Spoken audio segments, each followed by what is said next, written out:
ಹುಟ್ಟಿದರೆ ಕನ್ನಡ ನಾಡಲು ಹುಟ್ಟಬೇಕು, ಮೆಚ್ಚಿದರೆ ಕನ್ನಡ ಮಣ್ಣ ಮೆಟ್ಟಬೇಕು. ನಮಸ್ಕಾರ, ಎಲ್ರಿಗೂ ಸ್ವಾಗತ. ಹೊಸ ದೆವ್ವದ ಕಥೆಯೊಂದಿಗೆ ಎಲ್ಲರೂ ಚೆನ್ನಾಗಿದ್ದೀರಾ ಅಂತ ಅಂದ್ಕೊಂಡಿದ್ದೀನಿ.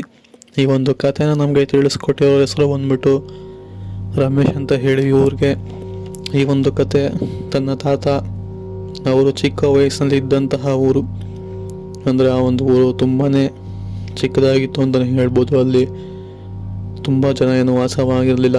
ಅಂತಹ ಸಮಯದಲ್ಲಿ ಆ ಊರಲ್ಲೇ ಇದ್ದಂತಹ ಒಂದು ದೇವಾಲಯ, ಆ ದೇವಾಲಯಕ್ಕೆ ಎಲ್ಲರೂ ಹೆಸರು ಕೊಟ್ಟಿದ್ದು ಬಂದ್ಬಿಟ್ಟು ಗಾಳಿಯ ದೇವಾಲಯ ಅಂತ ಹೇಳಿ ಎಲ್ಲರೂ ಆ ಸಮಯದಲ್ಲಿ ಕರಿತಿದ್ದಂಥದ್ದು.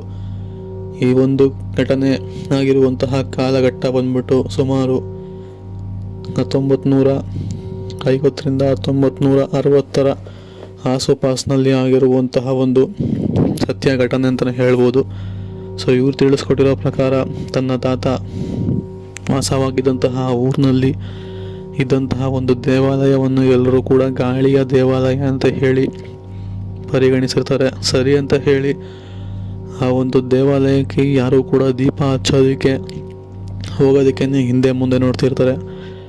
ಯಾಕೆ ಏನು ಅಂತ ತಮ್ಮ ಹಿಂದಿನ ಅಂದರೆ ತಮ್ಮ ತಂದೆ ತಾಯಿಗಳು ಪಾಲಿಸ್ಕೊಂಡು ಬಂದಂತಹ ಒಂದು ದಾರಿನೇ ಇವರು ಕೂಡ ಪಾಲಿಸ್ಕೊಂಡು ಬರ್ತಿರ್ತಾರೆ. ಅದ್ರ ಬಗ್ಗೆ ಅವರು ಏನು ಹೇಳಿಬಿಟ್ಟು ಹೋಗಿದ್ರು ಇವರು ಕೂಡ ಅದನ್ನು ಸತ್ಯ ಅಂತ ಹೇಳಿ ಹಾಗೆ ಮುಂದುವರಿಸ್ಕೊಂಡು ಆ ಒಂದು ದೇವಾಲಯದ ಹತ್ರನೇ ಹೋಗೋದಕ್ಕೆ ಎಲ್ಲರೂ ಕೂಡ ಭಯ ಪಡ್ತಿರ್ತಾರೆ.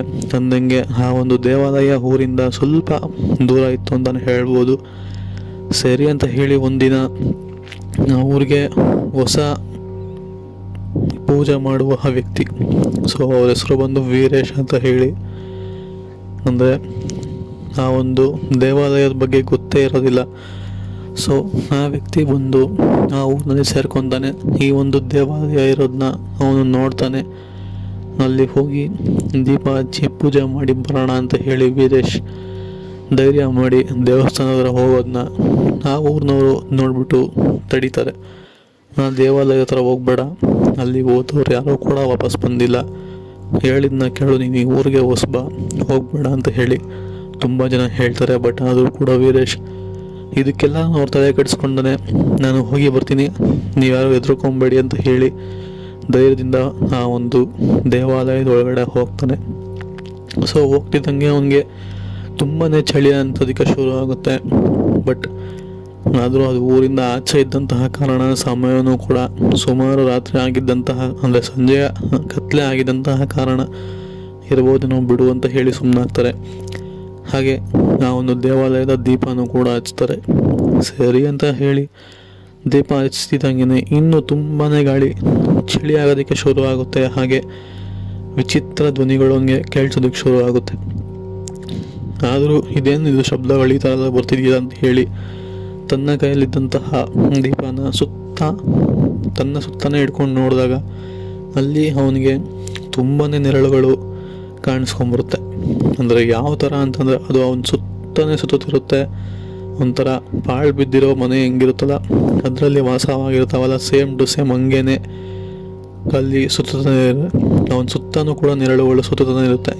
ಇದನ್ನು ಗಮನಿಸಿದಂತಹ ಅವನು ಅಲ್ಲಿಂದ ಎದ್ದು ಓಡ್ಬಾಣ ಅನ್ನೋಷ್ಟರಲ್ಲಿ ಒಂದು ನೆರಳು ಅವನಿಗೆ ಹಿಡಿದು ಅವನ್ನ ಅಲ್ಲೇ ಮೂರ್ಛೆ ಬೀಳೋ ಥರ ಮಾಡುತ್ತೆ. ಅವನು ಮೂರ್ಛೆ ಬಿದ್ದನು. ಅದಾದಮೇಲೆ ಅಲ್ಲಿಂದ ಯಾವುದೇ ತರಹದ ಶಬ್ದ ಇವ್ರಿಗೆ ಕೇಳಿಸೋದಿಲ್ಲ.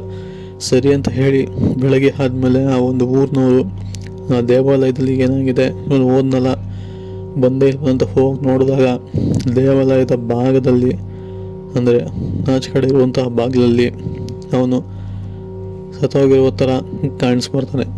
ಇದನ್ನು ನೋಡಿದಂತಹ ಊರಿನವರು ಎಷ್ಟು ಹೇಳಿದ್ರು ಕೇಳಲಿಲ್ಲ. ಹೋಗಿ ಈ ಥರ ಆಗಿದೆಯಲ್ಲ ಅಂತ ಹೇಳಿ ಆ ಊರಿನಲ್ಲೇ ಅವನ್ನ ಸುಟ್ಟಾಕ್ತಾರೆ. ಇದಾಗಿ ಸ್ವಲ್ಪ ದಿನಗಳು ಕಳೀತಿದ್ದಂಗೆ ಮತ್ತೊಬ್ಬ ಅವನ ಹೆಸರು ಬಂದು ಸಂತೋಷ್ ಅಂತ ಹೇಳಿ ಅವನು ಬಂದು ಅದೇ ಥರನೇ ದೇವಾಲಯಕ್ಕೆ ದೀಪನ ನಾನು ಸುಟ್ಟು ಬರ್ತೀನಿ ಅಂತ ಹೇಳಿ ಹೋಗ್ತಾನೆ. ಅಂದಂಗೆ ಆ ದೇವಾಲಯದಲ್ಲಿ ಯಾವುದೇ ತರಹದ ಮೂರ್ತಿ ಆಗಲಿ ಅಥವಾ ಹೂವು ಪೂಜೆ ಪುನಸ್ಕಾರ ಏನೂ ಕೂಡ ಇರೋದಿಲ್ಲ.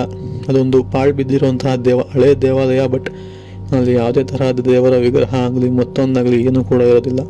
ಸರಿ ಅಂತ ಹೇಳಿ ಇವನು ಹೋಗಿ ದೀಪ ಹಚ್ಚಿ ಬರೋಣ ಅಂತ ಹೇಳಿ ಹೋದಾಗ ಇವನ ಕಣ್ಣು ಮುಂದೆನೇ ನರೇಶ್ ಈ ಹಿಂದೆ ಸತ್ಬಿದ್ದಿದ್ದಲ್ಲ ಆ ಒಂದು ವ್ಯಕ್ತಿಯ ಬಿಂಬ ಏನಿದೆಯಲ್ಲ ಇವನ ಕಣ್ಣು ಮುಂದೆನೇ ಬಂದು ಅವನ್ನ ಕೂತ್ಕೆ ಎಸಗದ ರೀತಿಯಲ್ಲಿ ಭಾಸವಾಗುತ್ತೆ. ಅದಾದಮೇಲೆ ಅವ್ನು ಕಿರ್ಚಿದ ರೀತಿಗೆ ಊರಿನವರೆಲ್ಲರೂ ಕೂಡ ಅವನ ಜೊತೆಗೇ ಬಂದಿರ್ತಾರೆ. ಈ ಸಲ ಏನಾಗುತ್ತೆ ನೋಡೋಣ ಅಂತ ಹೇಳಿ ಕಿರ್ಚ್ತಿರೋದನ್ನ ಊರಿನವರೆಲ್ಲರೂ ಕೂಡ ನೋಡಿದಾಗ ಅವನು ಗಾಳಿಯಲ್ಲಿ ತನ್ನ ಕುತ್ತಿಗೆನ ಹಿಡ್ಕೊಂಡು ತೇಲ್ತಾ ಇರ್ತಾನೆ. ಇದಕ್ಕಿದ್ದಂಗೆ ಅವನು ಕೂಡ ಕೆಳಗೆ ಬೀಳ್ತಾನೆ. ಇದಾದಮೇಲೆ ಆ ಊರಿನವರು ಆ ಒಂದು ಊರನ್ನೇ ಬಿಟ್ಟು ಖಾಲಿ ಮಾಡಿಕೊಂಡು ಬೇರೆ ಕಡೆ ಹೋಗಿರುವಂಥದ್ದು. ಸೊ ಇದನ್ನೇ ಹೇಳೋದು ದೊಡ್ಡವರು, ಕೆಲವು ದೀಪಗಳು ಬೆಳಕಲ್ಲ, ಶಾಪ ಅನ್ನೋ ಮಾತು ಈ ಒಂದು ಕಥೆಗೆ ಪರ್ಫೆಕ್ಟ್ ಎಕ್ಸಾಂಪಲ್ ಅಂತಲೇ ಹೇಳ್ಬೋದು.